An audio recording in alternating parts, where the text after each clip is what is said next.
What's up, everybody? Welcome back to a new video. Today I'm going to talk about something I think a lot of people struggle with, and something I personally struggled with a few seasons ago, and I just could not figure out why I had target panic.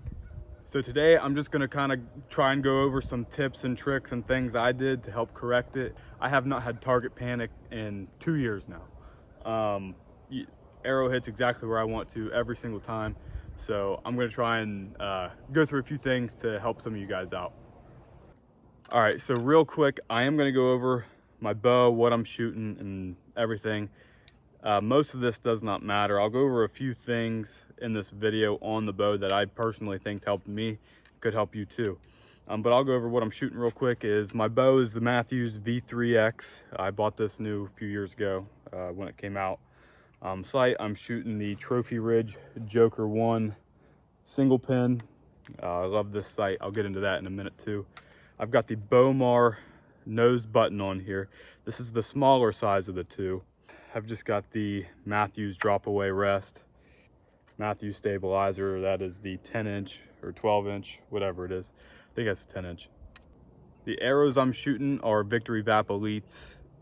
I'm also shooting the Chris B, the B reel fletchings on there, and arrow wraps.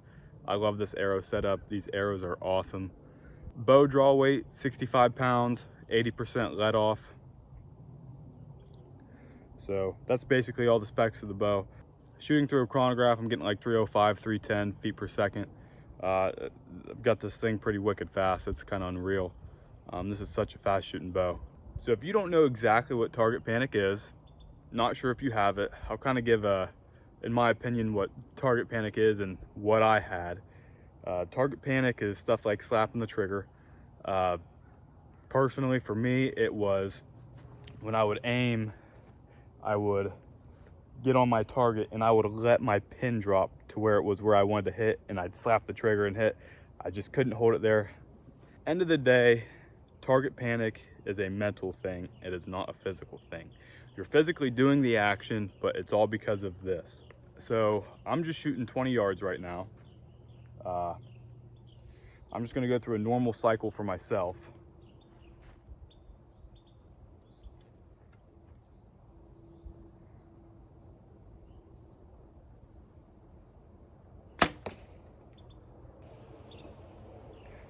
I'll shoot another. This arrow's bloodied up.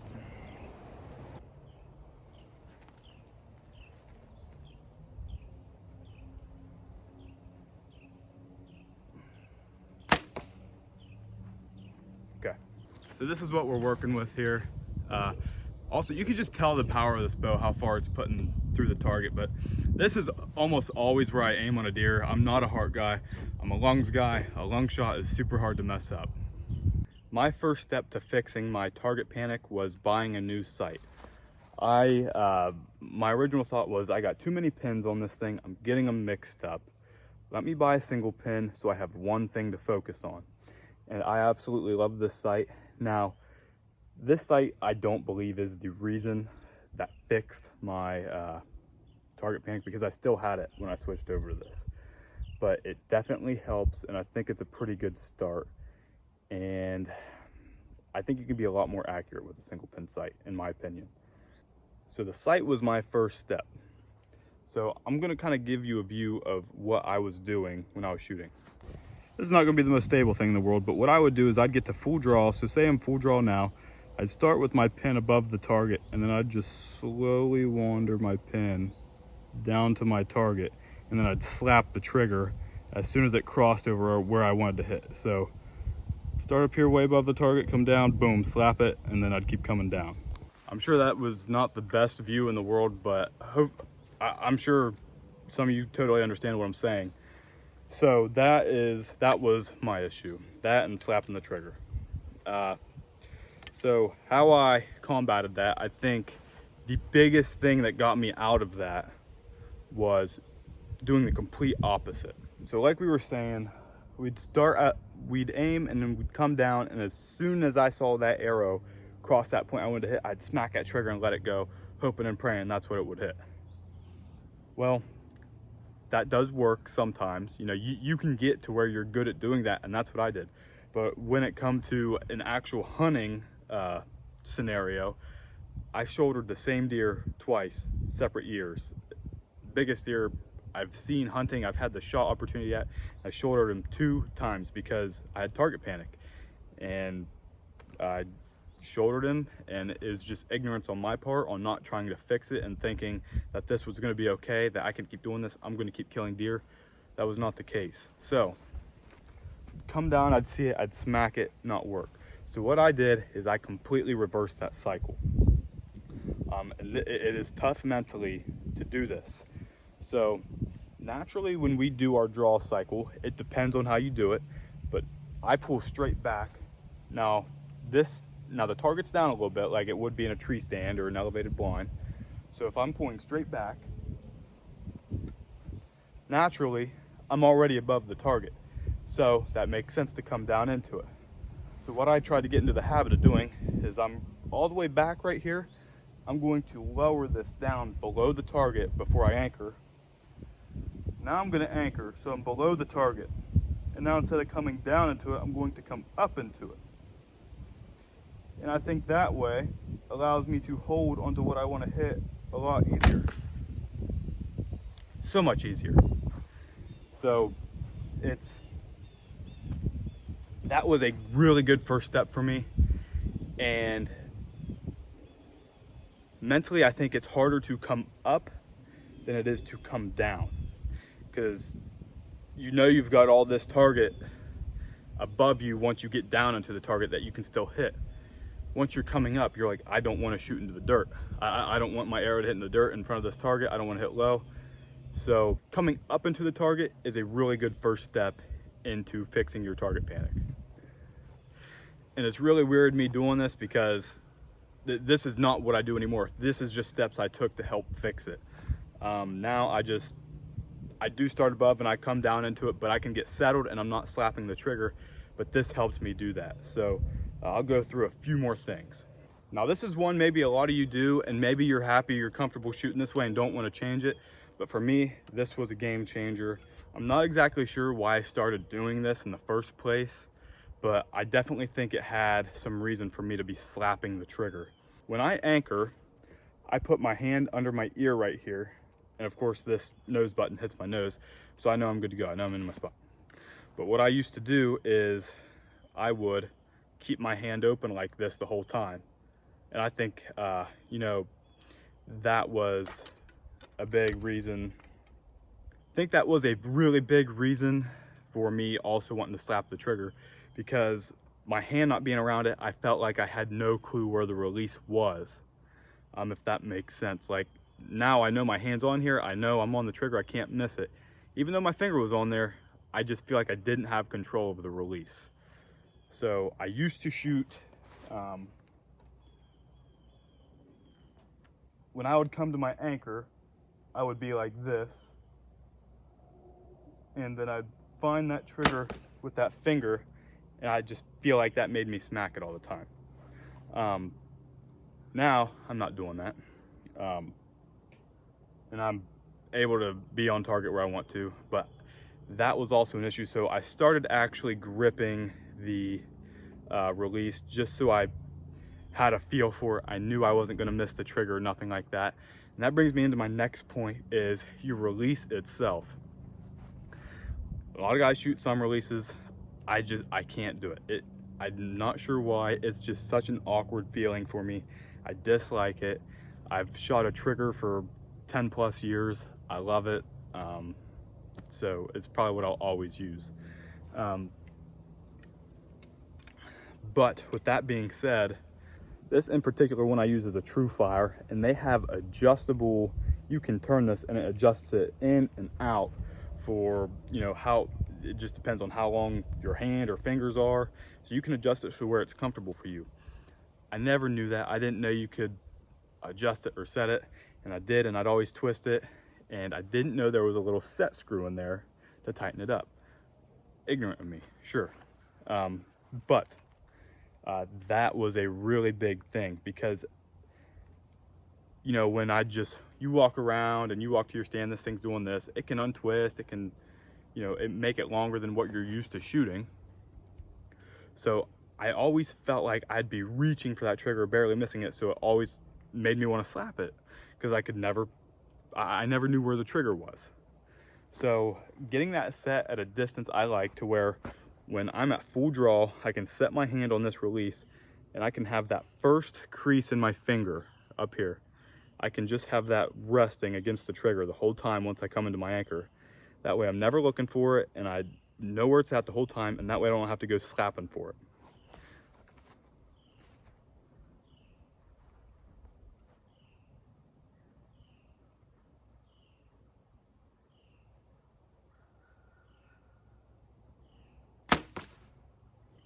There's a few other things that I want to talk about that definitely helped but didn't help cure my target panic. But there's one more that I think that did help my target panic that I'm going to do. So what I would always have happen was, and this is just a mental thing, I would be in my stand or my blind before my hunt, and I would always just put an arrow in my bow and I'd draw it back as soon as I got in there, make sure everything's good, everything's clear. But I always felt like when I drew back that I could just, you know, look around. I knew I was not going to shoot that arrow. I knew I was not letting that arrow go. So I was mentally able to just put that pin on anything and everything I wanted to. Anywhere. I could find the smallest leaf, there could be a squirrel down in the corn, wherever. I could put that pin wherever. I could put that pin wherever I wanted to, because I knew I was not going to shoot it. I knew I was not going to shoot that arrow in that stand when I'm doing that. So I'm like, how am I able to do this? But when I go to shoot, I can't.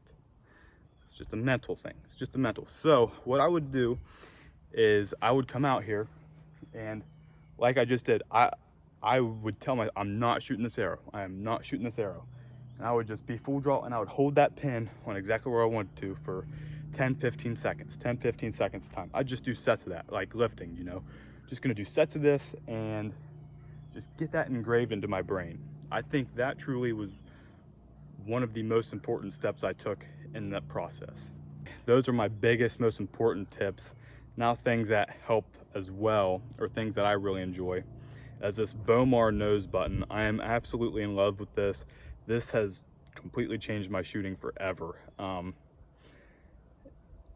Normally I'm not one to talk about stuff or praise things, but this thing has truly changed my shooting. I had the big issue for years, you know, I'm always wearing a mask in my stand, and I've always just had this one anchor point where my hand's under my ear and she's straight through my peep sight, and I hit where I want to every time. But every time I've got a mask on or to bog in something and I can't get my finger under my ear, it's out a little bit, and I hit super far right, and I could never just figure out, well, why is that happening? It must be the broadhead. No. Yeah, I was missing that one anchor point, just getting shifted off a little bit caused that. So I got this nose button thinking, let's just try it. And every time now, my nose is on that button, everything is exactly the same. I was just in Quebec a few months ago bear hunting, and I hit the bear. I had full mask on, everything. This was out of place, but my nose was touching that button, hit exactly where I wanted to. I shot a doe in the fall. Nose was on that button, mask on, everything, even a hood over. So I was I was probably half an inch out from this anchor point, but my nose was on that button, hit exactly where I wanted to. This changed a lot for me. This was a big help, this little nose button. It's crazy, but anchor points matter so much. So my last thing with this is the amount of practice. Don't get me wrong, I shoot a lot, I practice a ton. But what I also did was I practiced and I shot a lot incorrectly, and that's what made it even worse. So I got into the habit of, I'll come out here, I'll shoot my quiver full of arrows. I'll shoot 5 times, always at different targets though, because I got such a bad habit. I have got such a bad habit of Robin Hooding and breaking nocks and arrows. I cannot stand when I break an arrow. So I'll always aim for different spots. I'm sure a lot of you guys do too. But I will shoot 5 arrows, that's it. and make them good arrows. So just come out and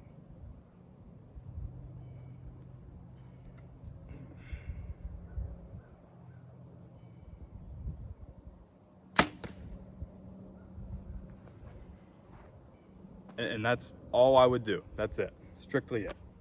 So that really puts a wrap on to my tips and things I think you need to do for eliminating your target panic.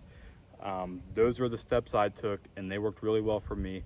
I think in about a month's time, I was perfect, dead on everything, and I was shooting good again. But that puts me into the question I would always ask myself: what caused this, and why did I start doing this? Because when I started archery, and for 3 or 4 years, I never had that issue. And then all of a sudden, something changed, and I just had this sudden urge to release when I saw it. I could not figure it out. I figured it out. I know exactly what caused it, and I'll show you in a second.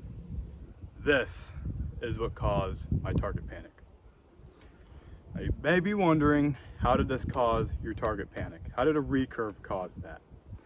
Now, if any of you have target panic and you also shoot a recurve, listen up, this is pretty important.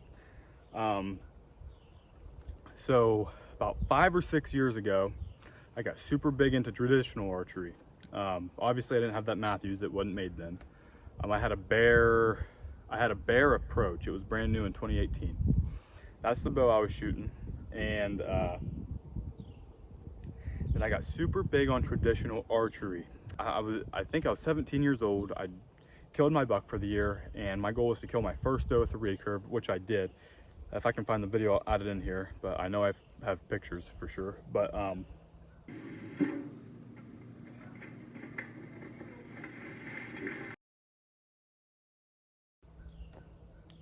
so I got super obsessed with this, and shooting a recurve is completely different from a compound for lots of reasons. Technique's completely different, a lot of stuff's different, and I shot nothing but this recurve for almost a year until the start of next season, when I finally picked my compound back up to shoot a buck with. Also, for anyone asking, these are called flu arrows. I make these. I just make them for pessing around and shooting short distances and aerial targets.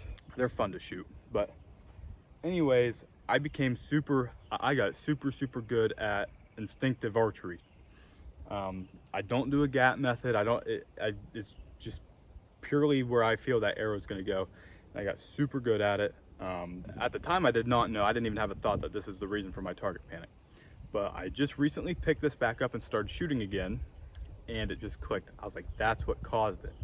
Because with traditional archery, what I'm doing is, I shoot 3 fingers under, by the way, but I'm coming to my anchor point, and as soon as I get anchored, I've got my sight. I've got a hole burnt into what I want to hit. As soon as I get to my anchor point, boom, I'm gone. I'm letting go. So that is 100% what caused my target panic. So this is I'm still at 20 yards here. From what I'm seeing on the camera, that looks farther than 20 yards, but it's 20 yards. That's a little bit of a poke with a flu arrow. Point of it's to slow the arrow down so it doesn't go as far, but I'm just gonna shoot it like I normally would. Probably be low, but we'll see.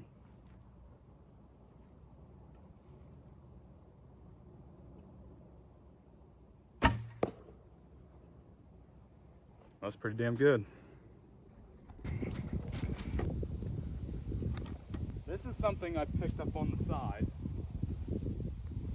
that I wanted to maybe just shoot a doe with every year, whatever.